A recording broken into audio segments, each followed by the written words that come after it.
Assalamualaikum warahmatullahi wabarakatuh. Kembali lagi dengan Bu Guru. Nah anak-anak, sebelum memulai pembelajaran kali ini, mari kita membaca basmalah terlebih dahulu. Bismillahirrahmanirrahim. Anak-anak, bagaimana kabarnya hari ini? Sehat kan? Alhamdulillah. Nah anak-anak, kita akan belajar tema 3, benda di sekitarku. Subtema 4, keajaiban perubahan wujud di sekitarku. Pembelajaran 2-6. Nah, materi kali ini yaitu yang pertama tentang daur hidup, kedua tentang penjumlahan dan pengurangan waktu, dan ketiga tentang sikap tolong-menolong dan bersatu.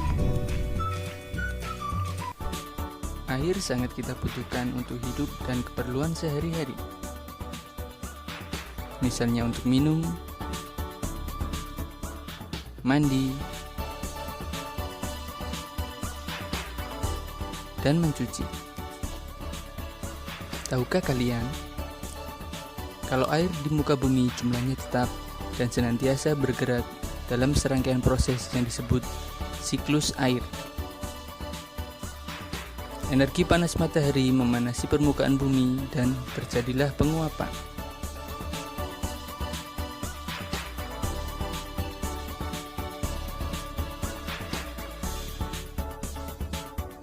Pada permukaan laut disebut evaporasi.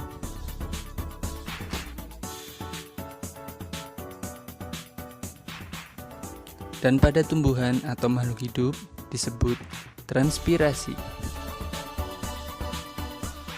Uap air yang berada di udara mengalami kondensasi atau pengembunan menjadi titik-titik air dan berubah menjadi awan. Lama-kelamaan, awan tidak lagi mampu menampung titik-titik air yang semakin banyak dan akhirnya air turun kembali ke permukaan bumi yang biasa kita sebut dengan hujan.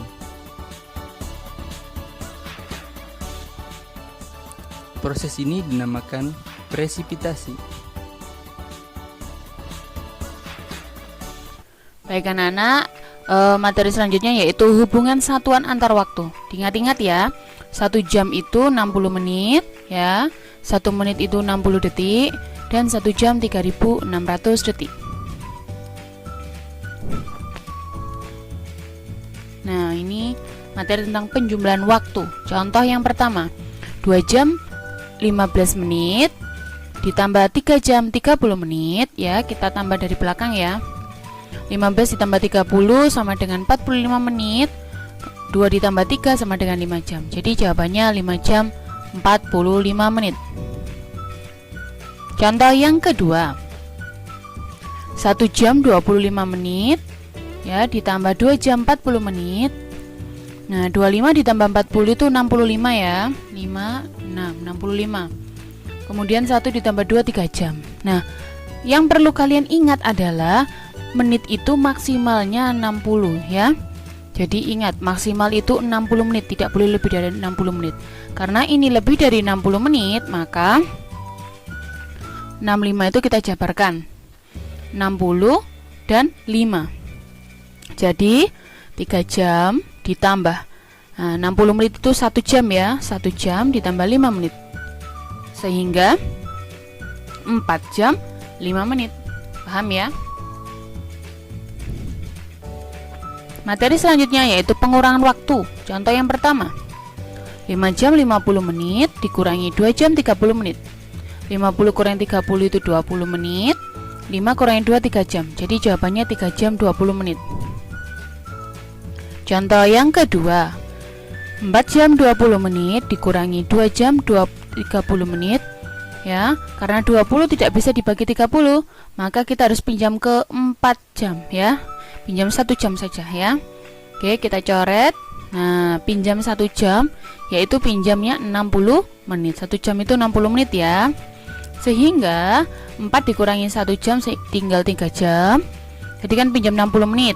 60 ditambah 20 sama dengan 80.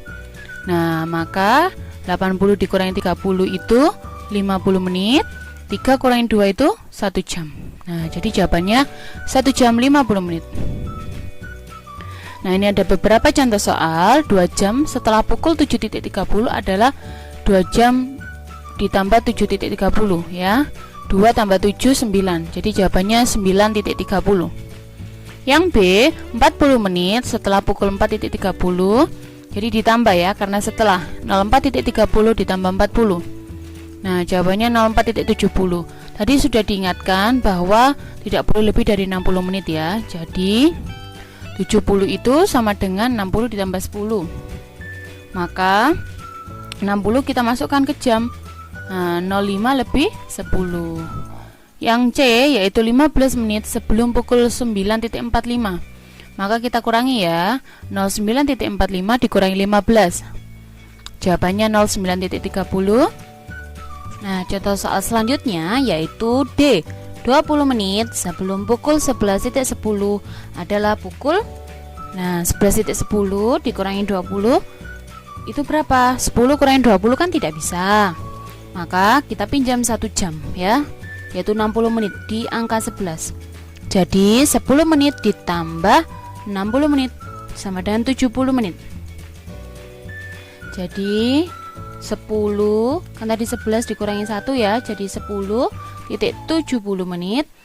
Nah, dikurangi 20 menit. Maka 10.50 jawabannya.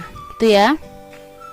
Nah, anak-anak, setiap anggota keluarga memiliki tugas masing-masing. Jika kita melakukan tugas dengan baik, artinya kamu sudah membantu orang tuamu. Membantu orang tua merupakan salah satu contoh sikap tolong-menolong. Contoh sikap tolong-menolong antara lain membantu adik belajar, memberikan sumbangan kepada yang membutuhkan, membantu nenek membawa barang. Nah, sikap bersatu itu dapat dilakukan dengan cara saling menolong.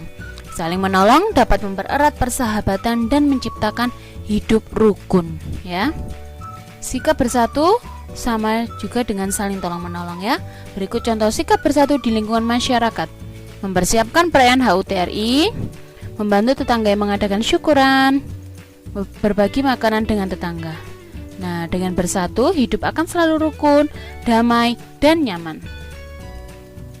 Tugas kita kali ini yaitu halaman 98, 108, dan 115 ya.